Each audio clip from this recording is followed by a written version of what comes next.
नमस्कार दोस्तों, हमारे एजुकेशनल यूट्यूब चैनल सार्थक श्योर सक्सेस पॉइंट में आप सबका स्वागत है।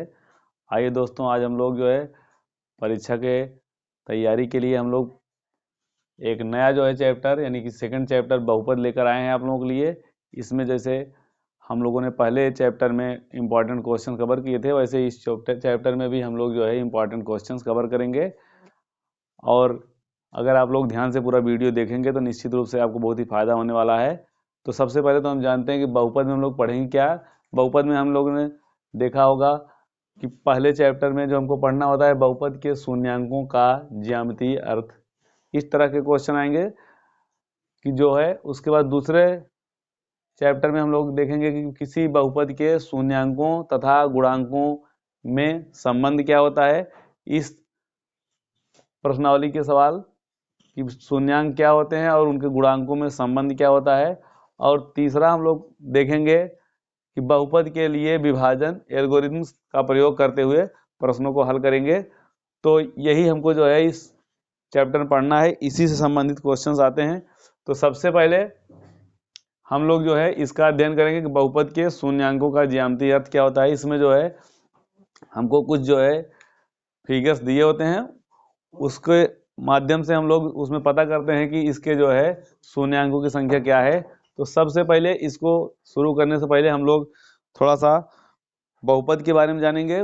पिछली क्लास में हम लोग कक्षा 9 में भी बहुपद के बारे में पढ़े हैं, तो थोड़ा सा बहुपद के बारे में हम लोग जानेंगे, उसके बाद फिर इनसे संबंधित प्रश्नों को हल करेंगे। तो सबसे पहले हम लोग लिखेंगे बहुपद। बहुपद क्या होता है?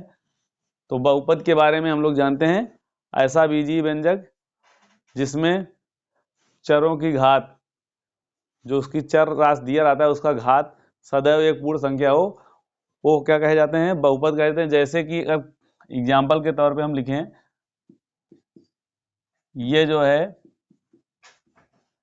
इस तरह से अगर कोई दिया हुआ है, ऐसे दिया हुआ है, या ऐसे एग्जाम्पल आपको देखने को मिलेंगे। अगर हम इसमें देखें तो इसमें बहुपद की जो घात है एक पूर्ण संख्या है 2, इसकी घात 1 है। पूर्ण संख्याएं होती क्या हैं? पूर्ण संख्या हम लोग जानते हैं 0, 1, 2, 3, 4 अप टू इनफाइनाइट, अनंत तक हम लोग, ये हमारी पूर्ण संख्या होती हैं। यानी घात जो होती है चर राशि की, वो पूर्ण संख्या ही होनी चाहिए। इसमें आप देखेंगे जो चर राशि दिया है x, इसकी घात 1 है यानी कि पूर्ण संख्या है, तो हमारा बहुपद है।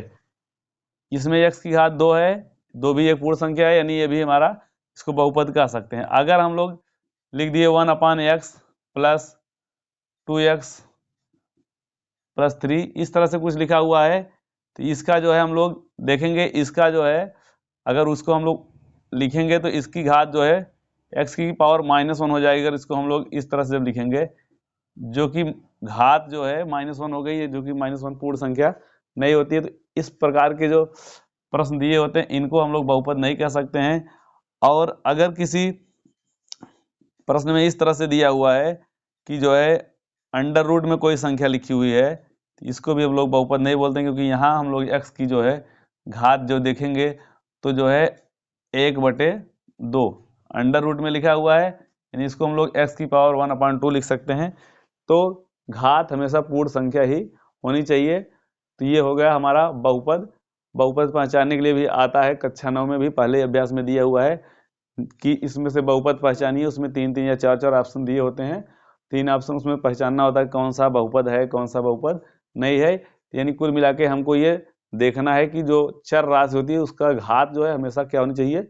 एक पूर्ण संख्या होनी चाहिए। अगर पूर्ण संख्या के अलावा कोई पूर्णांक संख्या आ जा रही है, करड़ी में दे दिया, यानी 1/2, 2/3, इस तरह से घात लगी हुई है, तो उसको हम लोग बहुपद नहीं बोलते हैं। इसके बाद हम लोग पढ़ते हैं कि बहुपद की घात की बात कहीं आती है कि बहुपद की घात क्या है।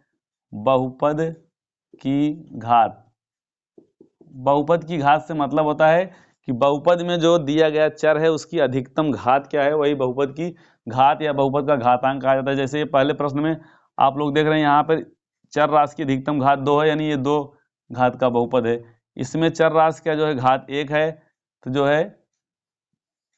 ये बहुपद एक घाती है, यानी इसको हम रैखिक बहुपद भी कह सकते हैं, क्योंकि घात के आधार पे हम लोगों ने पढ़ा है कि बहुपद तीन तरह के हम लोगों ने पढ़ा है। एक तो रैखिक बहुपद, यानी ऐसे बहुपद जिसमें जो है चर राशि की घात एक हो, उसको हम लोग बोलते हैं रैखिक बहुपद। जैसे हम लोग लिख दिए x+2, यानी यहाँ पे x की घात कितनी है, एक।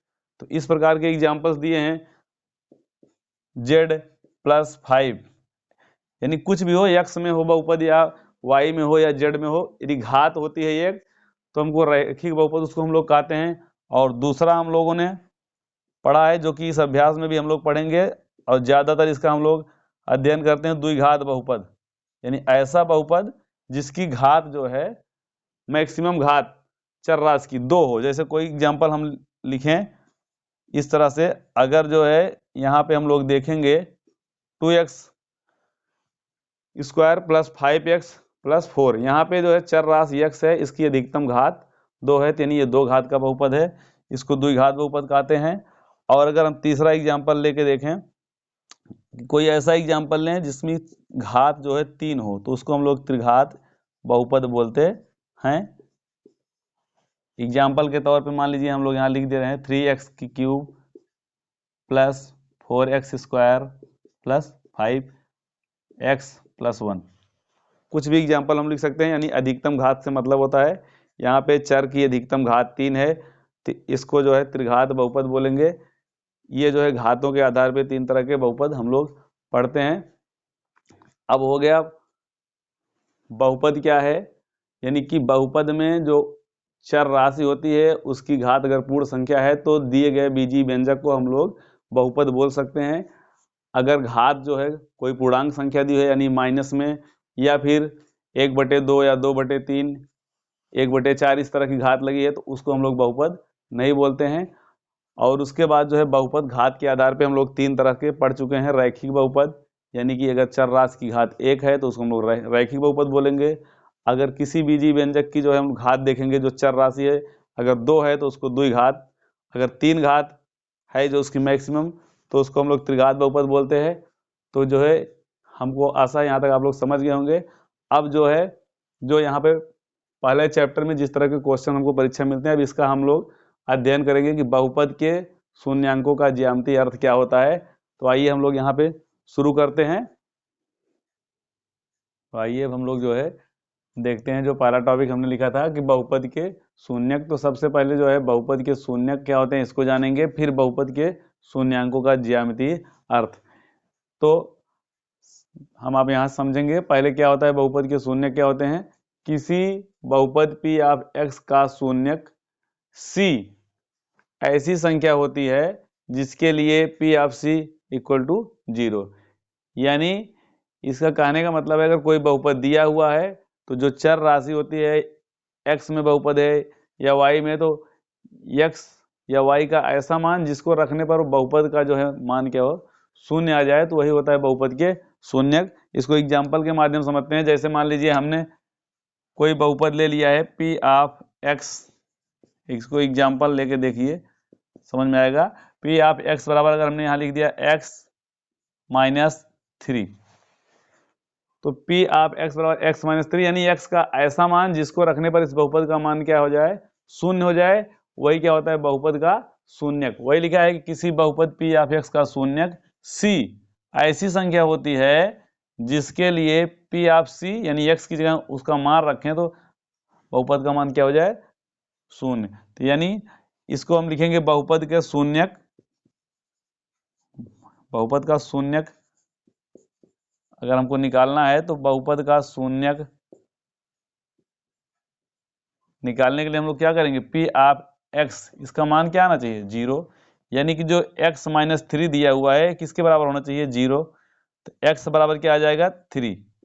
ये जो है x का मान जो है 3, अगर आप इसको यहाँ रख के देखेंगे x की जगह 3, तो 3-3 कितना आ जाएगा, शून्य। यानी कि अब हम कह सकते हैं कि x बराबर 3 इस दिए गए बहुपद का शून्यक है। एक और एग्जांपल लेते हैं। अगर हम लोग यहाँ पर लिख रहे हैं p ऑफ x बराबर x² माइनस 16। ये आप देख रहे होंगे चर राशि की घात 2 है, यानी ये द्विघात बहुपद है। इसको अगर हमको इसका शून्यक निकालना हो तो इसका शून्यक निकालने के लिए हमको क्या होना चाहिए कि बहुपद का शून्यक निकालने के लिए पी ऑफ एक्स का जो वैल्यू होना चाहिए 0 के बराबर आनी चाहिए। तो हम लोग लिखेंगे बहुपद के शून्यक के लिए कि बहुपद का शून्यक बराबर, जैसे हमने इसमें किया कि बहुपद का शून्यक, बहुपद का शून्यक, इसके लिए जो हमको पी ऑफ एक्स का मान क्या आना चाहिए, 0 के बराबर, यानी कि एक्स स्क्वायर माइनस 16 को हम लोग अगर 0 के बराबर कर रहे हैं तो हम लोग एक्स स्क्वायर बराबर, इसको इधर ले जाएंगे पक्षांतर करेंगे, हो जाएगा 16, यानी एक्स स्क्वायर बराबर 16। तो एक्स का जब हम लोग मान निकालेंगे तो प्लस माइनस अंडर रूट 16, और 16 का वर्गमूल क्या आ जाएगा 4, तो एक्स बराबर आ जाएगा प्लस माइनस 4, यानी कि इसके शून्यक क्या मिल गए हमको, इसके शून्यक हमको एक्स बराबर प्लस 4 या माइनस 4, यानी कि इस बहुपद के दो शून्यक होंगे, बहुपद के शून्यक, बहुपद के शून्यक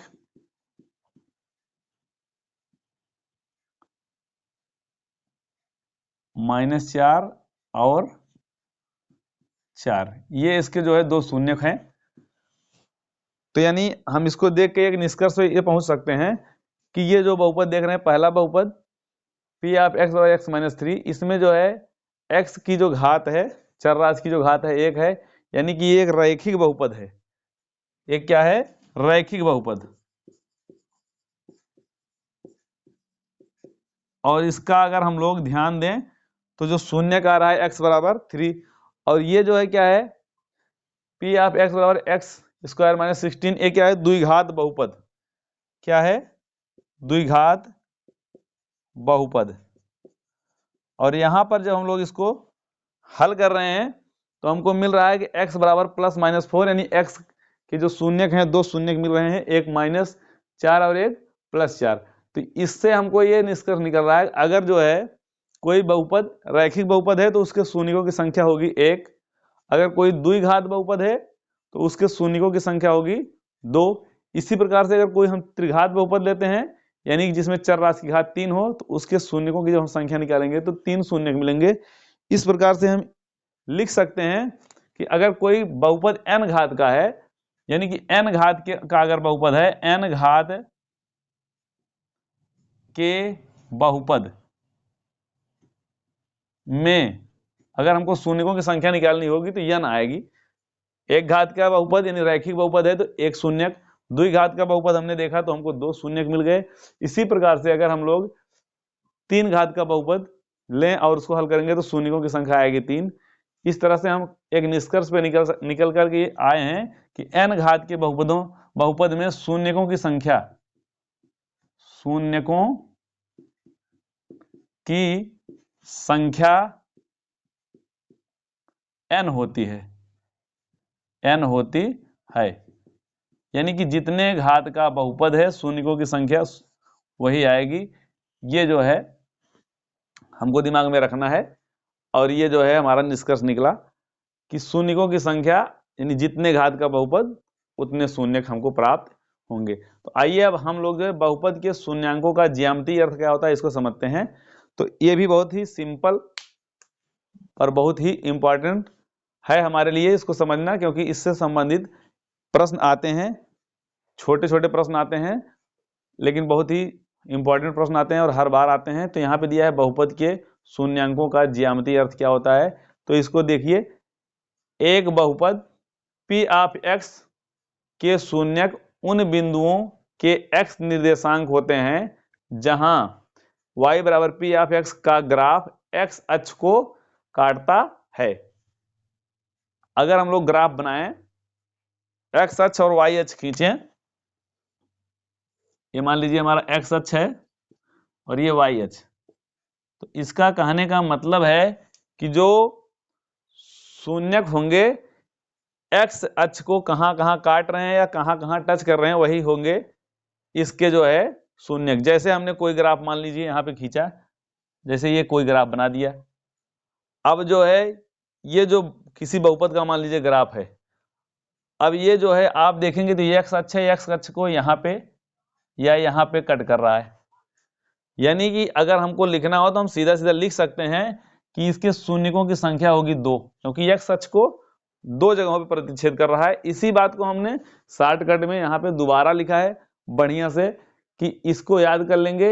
हो सकता है याद करने में आपको दिक्कत हो, लेकिन ये समझने में भी आसान है, लिखने में भी आसान है कि बहुपद के शून्यकों की संख्या, अगर कोई भी बहुपद किसी ग्राफ पे निरूपित किया गया है, किसी जो है जगह पे दिया गया है उसका ग्राफ, तो अगर हमको निकालना हो कि शून्यकों की संख्या बताइए कितनी होगी, तो बहुपद के शून्यकों की संख्या बराबर बहुपद के ग्राफ का, जो बहुपद दिया रहे उसका जो ग्राफ हमको मिले, एक्स अक्ष के साथ प्रतिच्छेदनों या कटानों की संख्या।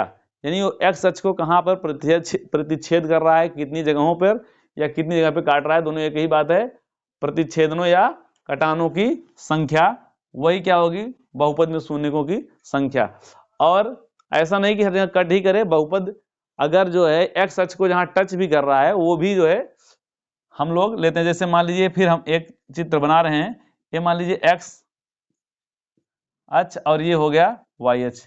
कोई ग्राफ ऐसे हम मान लीजिए बना रहे हैं कि वो यहां पर इसको ऐसे टच करता हुआ जा रहा है, तो यहाँ पे बहुपद में शून्यकों की संख्या अगर कोई पूछेगा तो हम सीधा सीधा लिख देंगे कि एक्स अक्ष को एक जगह पे टच कर रहा है या काट रहा है, यानी शून्यकों की संख्या होगी 1। वाई अक्ष से कोई मतलब नहीं है, बहुपद के शून्यकों की संख्या यानी बहुपद का जो ग्राफ होगा उसका एक्स अक्ष के साथ प्रतिच्छेदन की संख्या, यानी कहां कहां पे काट रहा है।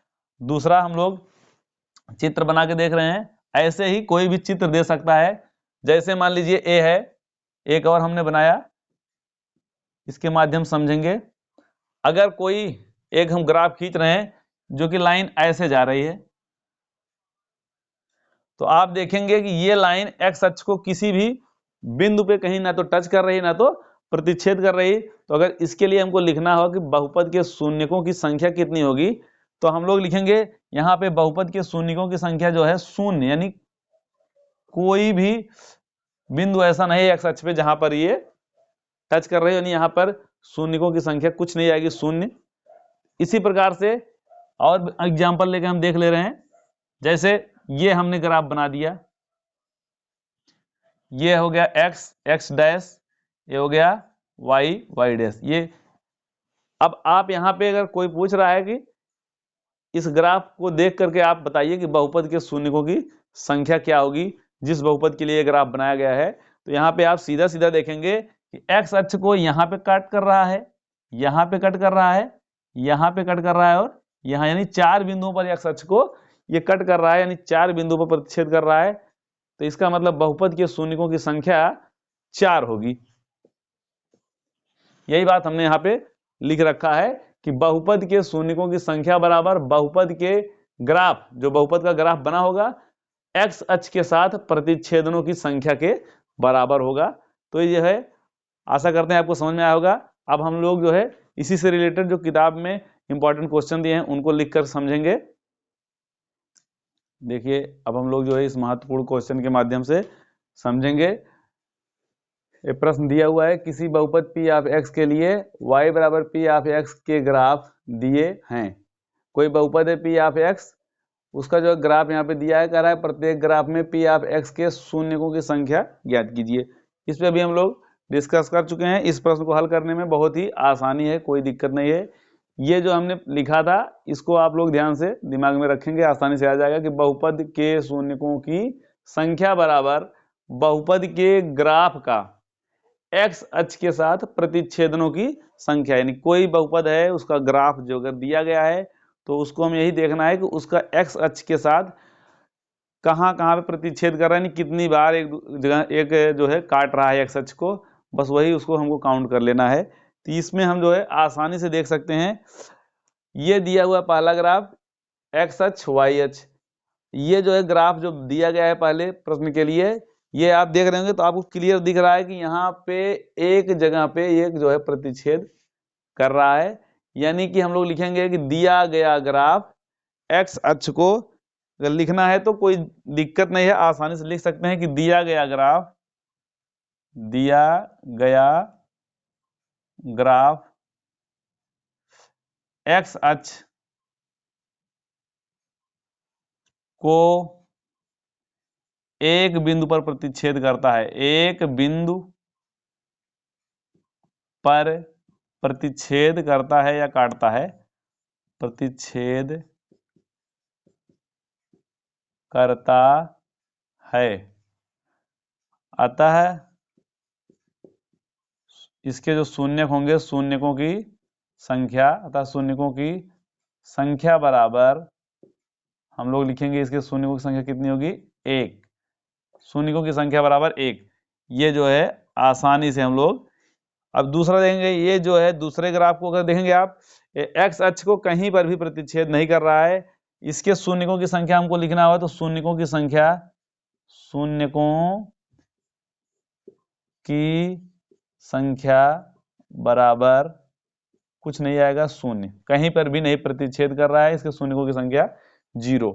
ऐसे ही लिखना है सबके लिए कि दिया गया ग्राफ एक्स अक्ष को, इसको देखेंगे यहाँ पे सिर्फ एक्स अक्ष को यहीं पे प्रतिच्छेद कर रहा है, यानी इसके शून्यकों की संख्या 1। आसानी से देखते जाएंगे इस प्रकार के प्रश्नों को और लगाते जाएंगे। दिए गए ग्राफ में जो है एक्स अक्ष को 1 2 दो बिंदु प्रतिच्छेद कर रहा है, यानी इसके शून्यकों की संख्या 2। इस प्रश्न को देखिए और काउंट करिए, एक्स अक्ष को यहाँ पे प्रतिच्छेद कर रहा है, यहाँ पे प्रतिच्छेद कर रहा है और यहाँ पे प्रतिच्छेद कर रहा है, यानी कि 1 2 3 तीन बिंदुओं पर प्रतिच्छेद कर रहा है। इसलिए दिए गए ग्राफ के अनुसार इस बहुपद का जो है शून्यक की संख्या अगर हम देखेंगे तो 3। ये देखिए इसमें जो है यहाँ पे और यहाँ पे एक्स अक्ष को दो जगहों पे प्रतिच्छेद कर रहा है या टच कर रहा है, इसके शून्यकों की संख्या लिखेंगे 2। इस चित्र में देखेंगे यहाँ पे एक्स अक्ष को प्रतिच्छेद कर रहा है और यहाँ पे, इसके लिए भी शून्यकों की संख्या हम लोग लिखेंगे तो 2, यानी 2 शून्यक होंगे। इसके कितने शून्यक होंगे, एक्स अक्ष पर प्रतिच्छेदनों की संख्या 4 जगहों पर प्रतिच्छेद कर रहा है, काट रहा है, यानी इसके शून्यकों की संख्या होगी 4। ये जो लास्ट है इसके लिए भी देखेंगे, एक्स अक्ष को 1 2 3 और 4, दिया गया ग्राफ एक्स अक्ष को 4 बिंदु पर प्रतिच्छेद कर रहा है, अतः इसके शून्यकों की संख्या 4। हमको आशा है कि आप लोगों को जो है ये समझ में आ गया होगा कि शून्यकों के संबंध में जो इसका ज्यामितीय अर्थ होता है, शून्यकों की संख्या कैसे निकालते हैं, वो आप लोग समझ गए होंगे। अब जो है इसके आगे के प्रश्नों को हम लोग हल करेंगे। आइए अब हम लोग जो है बहुपद के शून्यकों तथा गुणांकों के बीच संबंध, पहले इसके बारे में चर्चा करेंगे, फिर उसी पर आधारित ये क्वेश्चंस बहुत ही इंपॉर्टेंट क्वेश्चंस हैं, परीक्षा में बार बार पूछ जाते हैं इस तरह के क्वेश्चन, तो हम लोग इसको हल करेंगे। सबसे पहले समझते हैं किसी बहुपद के शून्यकों तथा गुणांकों के बीच में संबंध क्या होता है। तो इसके लिए चलिए पहले हम एक बहुपद लिखते हैं, जो है जैसे कि मान लीजिए कोई बहुपद है, एक मान लीजिए द्विघात बहुपद का हम लोग मानक रूप लिख रहे हैं, ax² plus bx plus c, जहां पे कि a क्या होता है, नॉट इक्वल टू 0, यानी a 0 नहीं होना चाहिए, तभी ये द्विघात बहुपद होगा। एक बहुपद हमने लिख दिया द्विघात बहुपद, इसका जो है मानक रूप हमने लिख दिया। तो किसी बहुपद के शून्यकों तथा गुणांकों के बीच संबंध क्या होता है, इसके लिए एक फार्मूला होता है, उसको हम लोग लिखेंगे कि जो इसके, अगर मान लीजिए ये बहुपद हमने लिख दिया, अगर मान लीजिए इसके दो द्विघात बहुपद है तो इसके जो है शून्यकों की संख्या 2 होगी। हमने पहले ही चर्चा किया था, अगर रैखिक बहुपद है तो शून्यकों की संख्या 1, अगर द्विघात बहुपद है तो 2, अगर त्रिघात बहुपद है तो 3, अगर n घात का बहुपद है तो शून्यकों की संख्या n। तो यहाँ पे द्विघात बहुपद है तो इसमें शून्यकों की संख्या 2 होगी। मान लीजिए इसके शून्यक अल्फा और बीटा, इसके 2 शून्यक हैं, मान लीजिए पहला जो है शून्यक अल्फा है और जो है दूसरा शून्यक जो है यह मान लीजिए बीटा है। तो इसमें जो संबंध होता है कि शून्यकों का योगफल, शून्यकों का योगफल, यानी अगर दोनों शून्यकों को हम लोग जोड़ें, यानी अल्फा प्लस बीटा अगर इसको जोड़ें तो ये क्या आता है, माइनस बी अपान ए, ये इसका एक सूत्र है, यानी कि x का गुणांक माइनस फिर लिखेंगे x का गुणांक बटे एक्स स्क्वायर का गुणांक, ये इसका जो है सूत्र होता है। इसको हमको याद करना है क्योंकि इसका हम लोग प्रयोग करेंगे और इसकी सत्यता की जांच भी अभी हम लोग दिए गए प्रश्न के हिसाब से कर लेंगे। और जो है अगर शून्यकों का हम लोग गुणन करें, जो दोनों शून्यक होते हैं, तो अगर उनका हम लोग गुणनफल निकालें कि शून्यकों का गुणनफल बराबर गुणनफल यानी अल्फा इंटू बीटा अगर हम लोग निकालें तो सी अपान ए, यानी कि ये जो सी है इसमें अचर राशि होती है, यानी इस अचर राशि का एक्स स्क्वायर के गुणांक के साथ जो संबंध होता है यही इसका जो है दोनों शून्यकों का गुणनफल होता है। इस चीज की जो है सत्य की जांच अभी हम लोग यहाँ पे एग्जाम्पल के माध्यम से भी कर सकते हैं, लेकिन हम लोग इसी प्रश्न को भी हल करेंगे, इसी के साथ जांच भी कर लेंगे। और हमको सबसे पहले क्या है, शून्यक निकालना कैसे है इसको सीखना है। शून्यक निकालने के लिए हम लोग कक्षा 9 में भी हम लोग गुणनखंड सीख चुके हैं। पहले हम लोग गुणनखंड करेंगे फिर शून्यक निकालेंगे। और ये जो बहुपद के शून्यकों और गुणांकों के बीच हमने संबंध लिखा है कि शून्यकों का योगफल माइनस बी अपान ए और शून्यकों का गुणनफल सी अपान ए, इसकी जो है हम लोग यहाँ पे जांच भी करेंगे। तो पहले हम इस प्रश्न पे चलते हैं। 4 प्रश्न दिए हैं, इसमें से बारी बारी से प्रश्नों को करके समझते हैं। पहला दिया है निम्नलिखित बहुपदों के शून्यक ज्ञात कीजिए। सबसे पहला काम तो है जो भी सवाल इसमें दिए हैं सबके शून्यक ज्ञात करने हैं। दूसरा है शून्यकों तथा गुणांकों के बीच संबंध की सत्यता की जांच कीजिए। ये जो इसके गुणांक हैं, एक्स स्क्वायर के गुणांक, एक्स के गुणांक, ये जो हैं इनके जो यहाँ संबंध दिया है कि शून्यकों का योगफल बराबर अल्फा प्लस बीटा बराबर बी अपान ए, यानी कि एक्स का गुणांक बटे एक्स स्क्वायर का गुणांक। दूसरा जो है गुणनफल में दिया है कि सी अपान ए यानी अचर पद बटे एक्स स्क्वायर का गुणांक। क्या ये ऐसा आता है कि नहीं? तो सबसे पहले हम लोग क्या करेंगे, शून्यक निकालेंगे। तो इस प्रश्न के माध्यम से हम लोग पहले शून्यक ज्ञात करेंगे, फिर उसके संबंधों की भी जांच करेंगे कि क्या ये सत्य है या नहीं। तो सबसे पहले हम लोग क्या करेंगे, शून्यक निकालेंगे। तो क्या करेंगे हम लोग, पहला प्रश्न लिख रहे हैं x square minus 2x minus 8, ये जो है बहुपद दिया हुआ है। तो इसका हम लोग सबसे पहले गुणनखंड करेंगे। गुणनखंड करने के लिए सबसे पहला काम हम लोग क्या करते हैं, एक्स स्क्वायर का गुणांक और इस अचर पद का इसका इसके साथ गुणा करते हैं। एक्स स्क्वायर का कुछ गुणांक नहीं लिखा है तो एक समझते हैं, और ये है 8 यानी माइनस 8 है, साइन के साथ इसका हम लोग गुणा करेंगे। ये माइनस 8 का एक में जब गुणा करेंगे हम लोग, यहाँ आ जाएगा माइनस 8, इसका इसका हम लोग गुणा करते हैं। फिर उसके बाद जो मेन काम होता है कि बीच वाला जो x का गुणांक होता है, इस बीच वाले पद को तोड़ना होता है। इसमें अगर हम लोग सही से तोड़ देते हैं तो कोई भी दिक्कत नहीं आती है। तो इसको हम लोग दो भागों में बांटते हैं। दो भागों में बांटने का तरीका क्या होता है, इसको अगर हम लोग जोड़ें या फिर घटाएं तो जो यहाँ पे है, जैसे यहाँ पे -2 है तो -2 ही आना चाहिए। इसको जब हम लोग तोड़ेंगे तो इस तरह से तोड़ेंगे कि जोड़ें या घटाएं तो -2 आवे, और जब हम लोग उसका गुणा करें तो ये जो है -8 आना चाहिए। यानी इसका और इसका गुणा करने पे जो हमने लिखा है, इसको जब दो भागों में तोड़ेंगे तो गुणा करने पे -8 और जोड़ने घटाने पे -2 आए। तो हम लोग इसको देखेंगे तो इसको हम लोग जो है, एक चीज आप लोग और ध्यान दें कि जब भी एक्स स्क्वायर का गुणांक और अचर पद का गुणांक, जब दोनों अचर पद दोनों को गुणा करेंगे और माइनस में आएगा, तो हम ये एक बात ध्यान में रखेंगे कि जब भी इसको हम दो भागों में तोड़ेंगे तो ये एक संख्या प्लस और दूसरी संख्या माइनस में आएगी, क्योंकि प्लस और माइनस का ही गुणा करने पे यहाँ पे माइनस में आएगा। इसलिए जब भी जो है इसका गुणांक और इसका गुणा करने पे माइनस में आवे तो हम लोग समझ जाएंगे कि जो बीच वाला पद है इसको जब तोड़ेंगे तो जो दोनों संख्या होंगी, एक का साइन प्लस रहेगा और एक का साइन माइनस रहेगा, और जो बड़ी संख्या रहेगी उसका साइन वही लगाना रहेगा जो यहाँ पे है। अगर माइनस है तो हम लोग बड़ी संख्या के साथ माइनस लगाएंगे, और अगर जो है प्लस है यहाँ पे तो बड़ी संख्या के साथ प्लस लगाएंगे, क्योंकि जब जोड़ेंगे घटाएंगे तो वही यहाँ पे बचना भी चाहिए। तो अब जैसे हम लोग इसको हल करेंगे, मान लीजिए इसको हम लोग अभी 4 और 2 में तोड़ें तो 4 दूनी 8, इसका गुणा करेंगे तो 4 दूनी 8 आ जाएगा, लेकिन -8 आना चाहिए। यानी एक संख्या प्लस होना जरूरी है, एक संख्या माइनस। और यहाँ पे हमने ये भी कहा कि जब इसको जोड़ेंगे घटाएंगे तो -2 आना चाहिए। तो हम लोग -4 और 2 अगर इसको इस प्रकार से ले लेते हैं तो -4 में से जब 2 हम लोग घटाएंगे तो यहाँ -2 आ जाएगा, और जब गुणा करेंगे तो 4 दूनी 8, और माइनस साइन है यहाँ प्लस साइन है, गुणा करेंगे तो माइनस में आ जाएगा। इस प्रकार से जो है ये आसानी से हो जाएगा।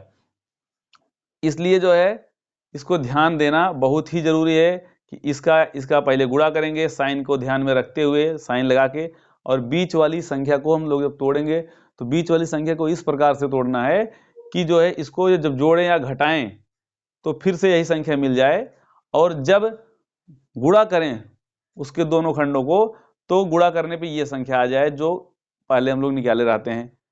और थोड़ा सा यहाँ पे माइनस वाली में ये ध्यान देना रहेगा कि अगर जो है जब माइनस में आ रहा है गुणा करने पे, जब इसको तोड़ें तो हम लोग जो है बड़ी संख्या का चिन्ह वही लें जो यहाँ पे रहे, और दूसरी संख्या का उसका अपोजिट चिन्ह। अगर यहाँ प्लस है तो बड़ी संख्या के साथ प्लस लगाएं, और अगर माइनस है तो बड़ी संख्या के साथ माइनस लगाएं।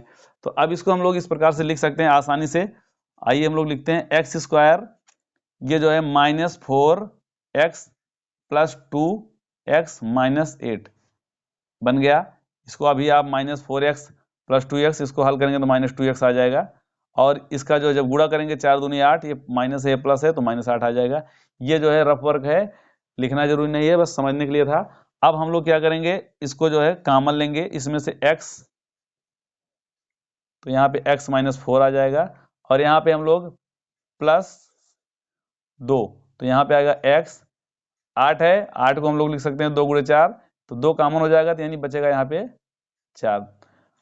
इसमें एक चीज और ध्यान देना है, अगर हम लोगों ने सही तरीके से गुणनखंड किया है और सही तरीके से कॉमन लिया है तो हम लोग देखेंगे कॉमन लेने के बाद ये दोनों जगह पे सेम साइन के साथ सेम चीज आएगी आपको। x - 4 यहाँ पे है, x - 4 यहाँ पर भी आया है, इसका मतलब कि काम सही हो रहा है। आगे हम लोग जो करेंगे x - 4 इसको कॉमन ले लेते हैं, फिर बचेगा x + 2। ये हो गया गुणनखंड। अब क्या है कि बहुपद के शून्य ज्ञात करने हैं। तो बहुपद के शून्यकों के लिए हमने कहा था कि किसी भी बहुपद p ऑफ x के लिए c एक ऐसी संख्या होती है, अगर p ऑफ c लें तो उसका मान क्या आना चाहिए, 0, यानी x का ऐसा मान जिसको रखने पे बहुपद शून्य हो जाए, वही उसका शून्यक होता है। तो बहुपद के शून्यक के लिए हम लोग लिखेंगे शून्यकों के लिए इसका हमें शून्यक निकालना है। तो शून्यकों के लिए हम लोग क्या करेंगे, इसको x - 4 को भी 0 के बराबर लिखेंगे और x + 2 को भी 0 के बराबर कर देंगे। तो यहाँ पे x = 4 आ जाएगा, और यहाँ पे जो है x बराबर, जो इधर पक्षांतर करेंगे -2 आ जाएगा। इस प्रकार से x = 4 और x = -2, ये जो है हमको दो शून्यक मिल गए। द्विघात समीकरण है, दो शून्यक ही मिलेंगे। अब हमको इनका योगफल निकाल लेना है कि शून्यकों का योगफल, शून्यकों का योगफल क्या आ रहा है इसको देख लेंगे हम लोग। शून्यकों का योगफल, सबसे पहले तो शून्यक निकालना था, शून्यक मिल गए। अब शून्यकों का योगफल निकालेंगे तो 4 + -2, इसको जब हम लोग जोड़ेंगे तो 4 प्लस का माइनस गुणा हो जाएगा -2, तो बराबर आ जाएगा 2, यानी शून्यकों का योगफल आ गया 2। अब हम लोग लिखेंगे शून्यकों का गुणनफल, शून्यकों का गुणनफल निकालेंगे। शून्यकों का गुणनफल बराबर, पहला शून्यक है 4, दूसरा शून्यक है -2, तो 4 का गुणा करेंगे -2 में आ जाएगा -8। अब क्या करना है, सत्यता की जांच कर रहा है, शून्यकों तथा गुणांकों के बीच संबंध की सत्यता की जांच कीजिए। जो अभी हम लोग यहाँ पे संबंध निकाले हैं कि शून्यकों का योगफल जो है -b/a और शून्यकों का गुणनफल बराबर होता है c/a, इसके सहायता से हम लोग यहाँ पे देखेंगे। अब लिखेंगे सत्यता की जांच, सत्यता की जांच। तो सबसे पहले हम लोग ये बहुपद जो दिया होता है इसको लिखेंगे। बहुपद है x² - 2x - 8।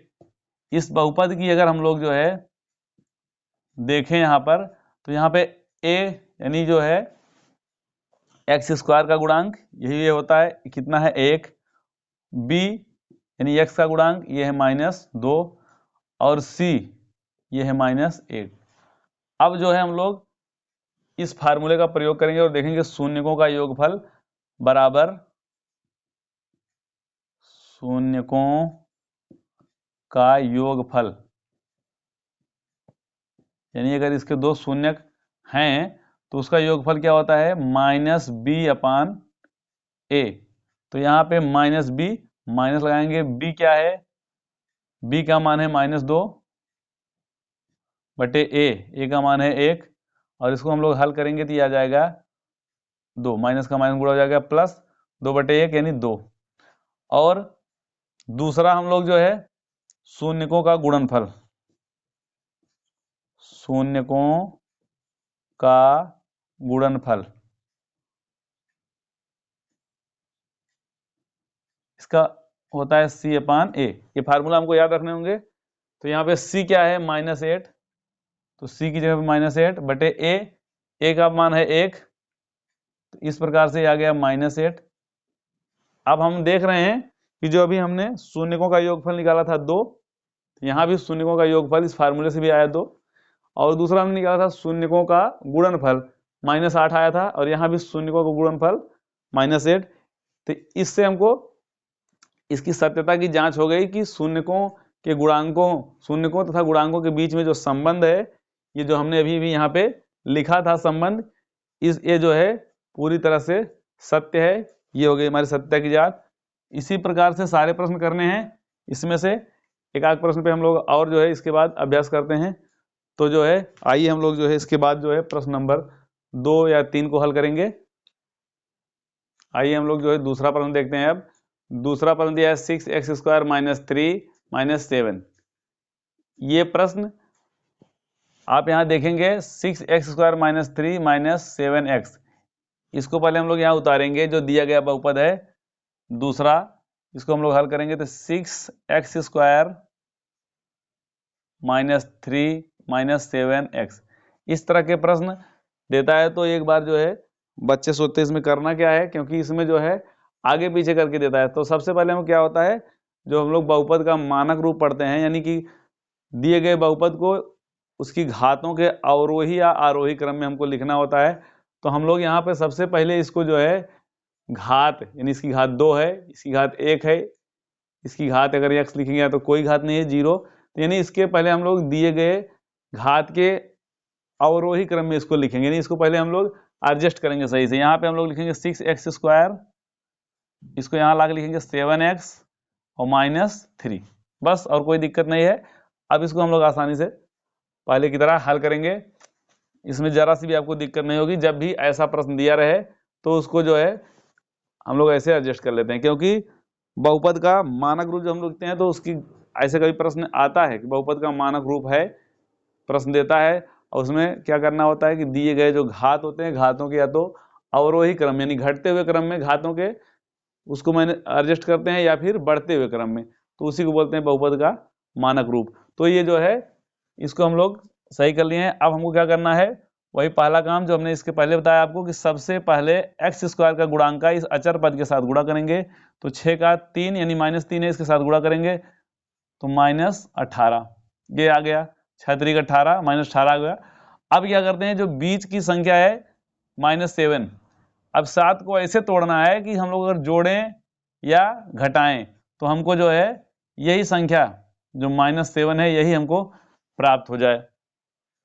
तो इसके लिए हम लोग क्या करेंगे, हमने बताया कि जब इसका और इसका गुणनफल अगर माइनस में आ रहा है तो हमको तुरंत समझ जाना है कि जब बीच वाली संख्या को तोड़ेंगे तो ये एक संख्या का साइन प्लस होगा और दूसरी का माइनस होगा।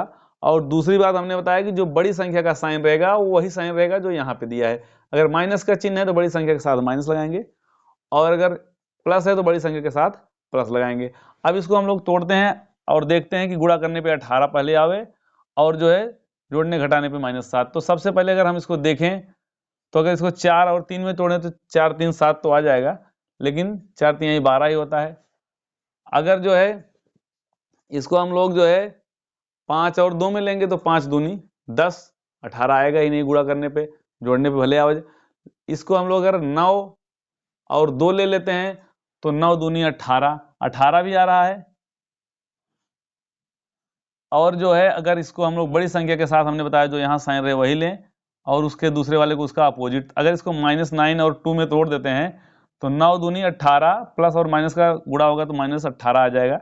और जब हम लोग इसको जोड़ेंगे तो ये -9 और ये +2 है तो आ जाएगा -7, यानी ये जो है हमारा सही है। इस प्रकार के प्रश्नों में हमको यही देखना है कि जब गुणा करने पर इन दोनों का अगर माइनस के साथ आ रहा है तो इसको हम लोग तोड़ते समय यही ध्यान देंगे कि एक संख्या इससे बड़ी होगी और एक संख्या इससे छोटी होगी। जो बड़ी संख्या का साइन होगा, जो यहाँ पे साइन दिया रहेगा, उसी के साथ लिखेंगे। आइए अब हम लोग इसको लिख लेते हैं। 6x² minus 9x plus 2x minus 3। अब हम देखेंगे यहाँ पे 9 दूनी 18, -18 आ जाएगा, और घटाएंगे 9 में से 2 तो -7, ये हो गया। अब हम लोग इसको कॉमन लेना शुरू करेंगे। इसको हम लोग लिख सकते हैं 6 को 3 गुणे 2, 3 दूनी 6, इसको 3 गुणे 3, 3 3 9, यानी 3 इसमें कॉमन हो रहा है। 3x हम लोग कॉमन ले लेंगे तो यहाँ पे 3 दूनी 6, 2x माइनस यहाँ पे कितना आएगा 3, x तो कॉमन ही ले लिया हमने। अब यहाँ पे हमको लेना है प्लस, यहाँ पे कुछ भी कॉमन नहीं दिख रहा है तो हम जहाँ पे कुछ भी कॉमन ना हो अब हम लोग एक कॉमन लेते हैं, बाकी इसको उतार देंगे 2x माइनस 3। ये तो हमारा रफ वर्क है, तो समझने के लिए है। अब जो है हमने बताया कि अगर आप सही तरीके से गुणनखंड करेंगे तो जब हम लोग कॉमन लेंगे तो ये दोनों में एक ही चिन्ह भी समान रहेगा और एक ही संख्या आएगी। यहाँ पे 2x माइनस 3 तो यहाँ भी 2x माइनस 3। अब क्या करना है, 2x माइनस 3 हमको कॉमन ले लेना है, 2x माइनस 3 और फिर 3x प्लस 1। अब जब गुणनखंड हो जाए तो सबसे पहले बहुपद के शून्य ज्ञात करने हैं। तो शून्यकों के लिए क्या करना है, इसको 0 के बराबर करना है। तो हम लोग क्या करेंगे, शून्यकों के लिए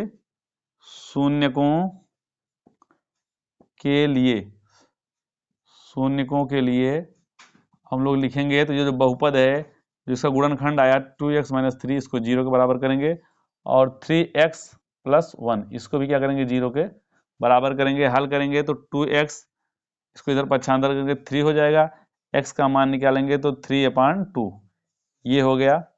और दूसरा हम लोग जो है 3x, इसको पक्षांतर करेंगे -1 हो जाएगा। फिर x का जब हम लोग मान निकालेंगे 3 से इधर भाग करेंगे तो -1/3।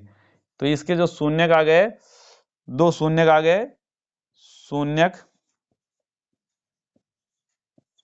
पहला शून्यक आ गया 3/2 और दूसरा आ गया -1/3। अब क्या करना है, सबसे पहले शून्यकों का योग और फिर शून्यकों का गुणन निकालेंगे। शून्यकों का योगफल बराबर शून्यकों का योगफल। चलिए, शून्यकों का योगफल क्या होता है, -b/a। सॉरी, पहले यहाँ पे अभी हमको इनको जोड़ना है और गुणा करना है, फिर हम लोग फार्मूले का यूज करके उस सत्यता की जांच करेंगे। अभी 3/2 प्लस -1/3 है, -1/3। हम लोग इसका एलसीएम लेंगे, हो जाएगा 6, और जो है इसको हम लोग गुणा 2 तिहाई 6, 3 त्रिका 9 प्लस 3 दूनी 6, 2 1 कम 2 -2 आ जाएगा। अब इसको हम लोग हल करेंगे तो यहाँ पे आ जाएगा 7/6, 9 में से 2 घट जाएगा, 7/6। अब जो है शून्यकों का गुणनफल निकालेंगे। शून्यकों का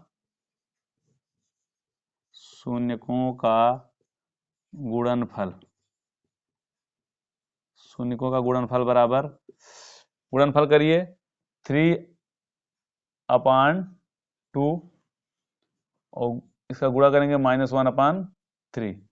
ये 3 से 3 कट जाएगा, यानी इसका गुणा करने पे आएगा -1/2। तो शून्यकों का गुणनफल आ गया -1/2 और शून्यकों का योगफल आ गया 7/6। अब हम लोग इसकी सत्यता की जांच करेंगे, तो लिखेंगे सत्यता की जांच। सत्यता की जांच के लिए हम लोग क्या करेंगे, फिर से इस बहुपद को हम लोग लिखेंगे 6x² -7x -3। यहाँ पे हम लोग देखेंगे a बराबर क्या दिया हुआ है 6 और b का गुणांक क्या है, यानी x का गुणांक -7 और c बराबर कितना है 3। तो अगर इसका जो है योगफल का सूत्र लगाएं तो शून्यकों का योगफल बराबर क्या होता है, शून्यकों का योगफल, शून्यकों का योगफल बराबर होता है -b/a, यानी कि x का गुणांक बटे x² का गुणांक। तो हम लोग इसको लिखेंगे -b का मान है यहाँ पे -7 बटे a बराबर है 6। जब हम लोग इसको हल करेंगे तो आ जाएगा माइनस का माइनस में यहाँ गुणा हो जाएगा, प्लस हो जाएगा, तो 7/6, जो कि यहाँ पे भी 7/6 आया था, यानी ये सही है। अब फिर शून्यकों का गुणनफल, शून्यकों का गुणनफल, शून्यकों का गुणनफल बराबर होता है c/a। c का मान यहाँ पे 3 आया है, a का मान 6, तो 3/6, इसको जब हम लोग काटेंगे 1/2 हल करेंगे तो, जो कि यहाँ पे भी 1/2 आया है, यानी जो है इसका जो संबंध है उसकी सत्यता की भी जांच हो गई। इसी प्रकार से हम लोग इस प्रश्न को भी हल कर लेंगे, ये प्रश्न भी बहुत आसान तरीके से आ जाएगा। आइए हम लोग देख लेते हैं सवाल नंबर, इसमें तीसरा पार्ट जो दिया है 4u² + 8u। सबसे पहले तो इसका गुणनखंड करेंगे और इसका शून्यक निकालेंगे। इसके लिए इसमें बहुत ही सिंपल तरीके से हम कर लेंगे, कोई दिक्कत नहीं है। ये जो है 4u² + 8u, यहाँ से हम लोग सबसे पहले कॉमन ले लेंगे 4u, तो इसमें जो आ जाएगा u और यहाँ पे +2, ये हो गया। बहुत ही आसान तरीके से 4u कॉमन ले लेंगे तो यहाँ पे u बचेगा और यहाँ पे बचेगा 2।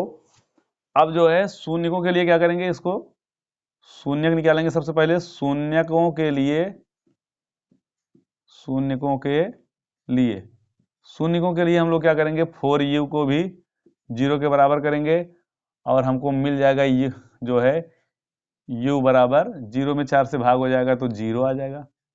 और दूसरा u + 2, इसको भी 0 के बराबर करेंगे, तो हल करेंगे तो u बराबर -2। इस प्रकार से दोनों शून्यक मिल गए, और जब दोनों शून्यक मिल गए तो शून्यकों का योग और शून्यकों का गुणनफल निकालेंगे। योगफल निकाल लेंगे,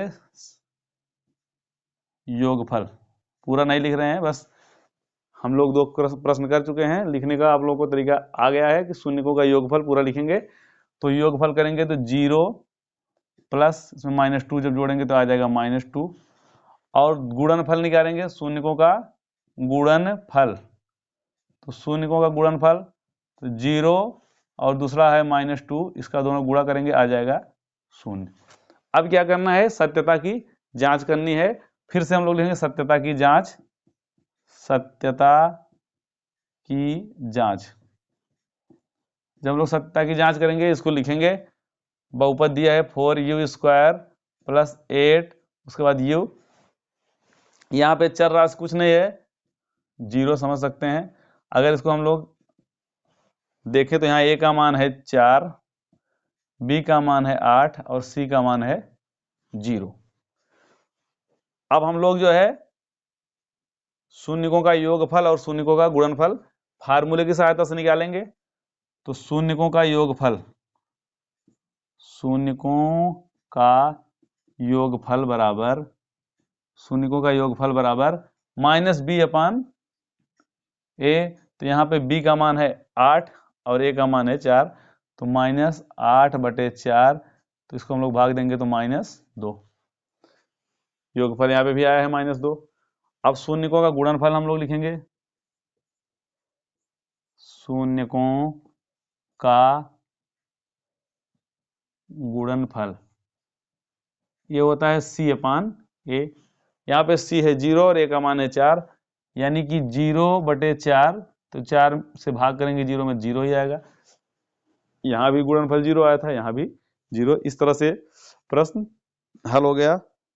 हमको आशा है आप लोगों को समझ में आया होगा। अब जो है इस प्रश्नावली के शेष प्रश्नों को अगले वीडियो में हल करेंगे। अगर आपको वीडियो अच्छा लगा हो तो वीडियो को लाइक करें, शेयर करें और चैनल को सब्सक्राइब करें। नमस्कार।